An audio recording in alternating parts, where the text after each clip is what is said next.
Welcome to the 2018 presidential debate. I'm your host and moderator, Baljit Patel, and today we'll be discussing nominations and campaigns.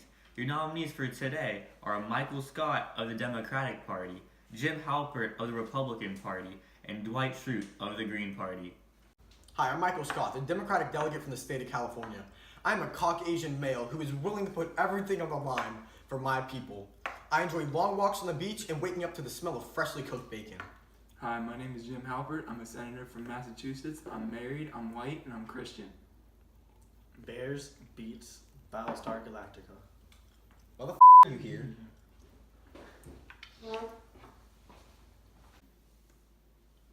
Well, that was fast. What are you doing over here, Dwight? Piece of shit. So now we're just down to two. Let's get back on track here. For the first question today, we'll be talking about nominations. Mr. Scott, you first. Please explain to us what nominations are. Well, Baljit, nominations are the official endorsement of a candidate for the office by a political party. Candidates get endorsed by their party when their party supports them. Endorsements are not necessary for a candidate's success, but they do indicate what direction the party and its voters are leaning. Success in nomination requires the three M's: momentum, money, and media attention. Mr. Halpert, do you have anything to add about nominations? Well, Mr. Patel, to start the process of a run for presidential candidacy, a candidate needs to be announced for at least a year before the election. An important factor for getting nominated is getting mentioned. People have to hear about you to know or want to vote for you. Like, no one knows. What party was he running for again? The Green Party. Okay. So in turn, no one cares about them. People also have to hear about the nominees. Traveling across the country, giving speeches about plans and policies is a great way to get potential voters to connect with a nominee. And lastly, an important factor to getting voters is becoming a household name. This obviously isn't something that just happens overnight, but being a part of a big piece of legislature or representing a big state is one way to start. What are your thoughts on that, Mr. Scott? Oh, well, I agree with you, Apu. Okay, so both of you are still campaigning. Mr. Halpert. Wait. We almost forgot about delegates, Kareem. Getting delegates is a big part of the nomination process. In order to decide delegates, a caucus is used. A caucus is a system for selecting convention delegates used in about a dozen mostly rural states, in which voters must show up at a set time and attend an open meeting to express their presidential preference. For nominees to move on, they have to get the majority of delegates to their party. Primaries and caucuses exaggerate regional factors in decision making. Okay, thank you for that, Mr. Scott, but we're moving on to campaigns now. Another way nominees compete for delegates is through presidential primaries. Presidential primaries are elections in which a state's voters go to the polls to express their preference for a party's nominee for president. A strategy for gaining media attention is front-loading. This is the recent tendency of the states to hold primaries early in the calendar because it allows for more media coverage.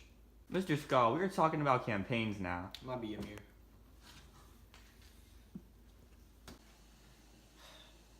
Okay, so both of you are still campaigning. Mr. Halpert, would you mind explaining to us how the campaign process works?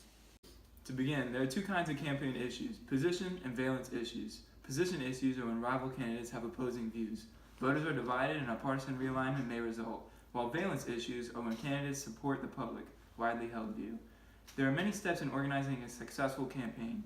Some of them are getting a campaign manager, fundraising, getting campaign consultants, assembling a staff, planning logistics, a research staff, policy advisors, pollsters, and a good press secretary. Another important aspect of campaigning is exercising technology. Establishing a website and getting on social media are just some of the ways that candidates can interact with the people.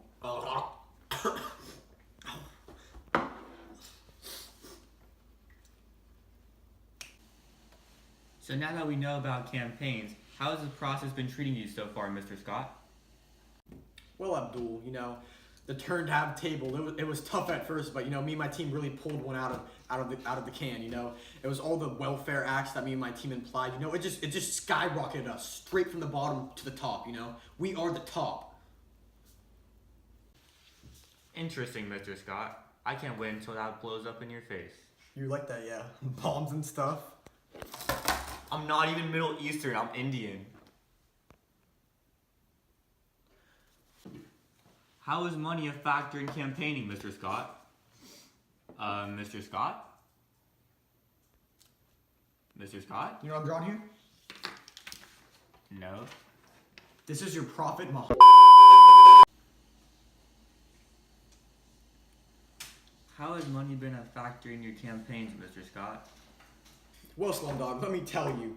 After the creation of the Federal Election Campaign Act of 1974, the Federal Election Commission was formed, providing public financing for presidential primaries and general elections. It also placed limits on presidential campaign spending, called for required disclosure, and limited the number of contributions a candidate could receive. You can't forget about the McCain-Faragold Act of 2002 that banned soft money, increased the amount of individual contributions, and limited issue ads. And what is soft money, if you don't mind me asking? Soft money is any kind of contribution for party building expenses or generic party advertising, not subject to contribution limits. I see. How else is money a factor? An important part is the different groups that try to influence candidates by giving them money. 527 groups are independent groups that seek to influence the political process but are not subject to contribution limits because they do not directly seek election of particular candidates. Likewise, political action committees are organizations that raise money privately to influence elections or legislations, especially at the federal level. They were created by the 1974 campaign finance reforms and can be registered to the Federal Election Commission by a corporation, union, or some other interest group. An important thing to know about PACs is that they donate to candidates who support their issue. PACs do not buy candidates, but give to candidates who support them in the first place. Here, I have a graph of the presidential campaign spending from the last 40 years. Notice the difference in spending between parties.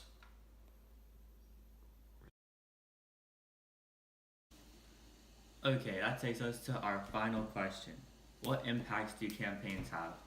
Campaigns have three impacts: reinforcement, activation, and conversion. Reinforcement is strengthening voters' preferences for candidates. Activation is getting voters to contribute money and vouch for a candidate. And lastly, conversion is changing voters' minds. Many voters won't cross the party line, but this is still an important part for candidates trying to get voters. Okay, folks, that's all we have for today. Thank you for tuning in to the 2018 presidential debate.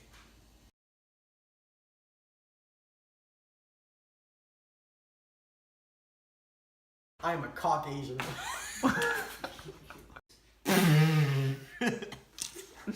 Presidential candidacy. I can't do it! Feel so. Presidential. You know what they say, Jim? Fool me once, strike one. Fool me twice, strike three. That's retarded. So far. Okay.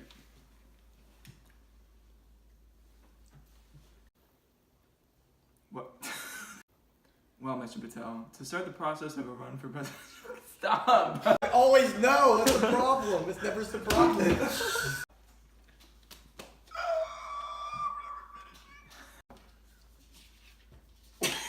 What are you doing? Okay.